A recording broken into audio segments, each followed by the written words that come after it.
Asrlar o'sha ilm-fan va madaniyat beshigi bo'lib kelgan Buxoro yana bir bor yosh iste'dodlar nafasiga to'ldi.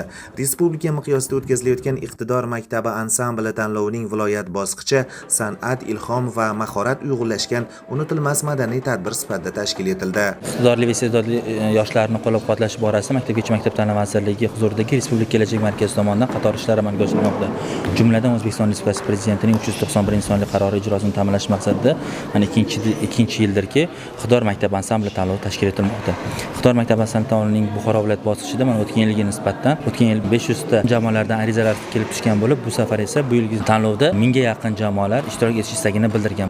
Mazkur bosqichda viloyatning turli hududlaridan tashrif buyurgan ansambl jamoalar o'zlarining ijodiy chiqishlari bilan sahnani go'yoki jonlantirib yubordi. Har bir kuy, har bir qo'shiq ortida yurak harorati, mehnat nafasi va san'atga bo'lgan chuqur muhabbat sezilib turdi. Ijrochilar tomonidan taqdim etilgan milliy ohanglar ajdodlar merosini yodga solsa, zamonaviy musiqiy talqinlar bugunning ruhini aks ettirdi. Hozirgina chiqishimizni hakamlar hay'atiga taqdim etib tushdik. Bu tanlov tashkil etilayotganidan juda ham xursandmiz, chunki musiqaga keng yo'l ochib berilyapti.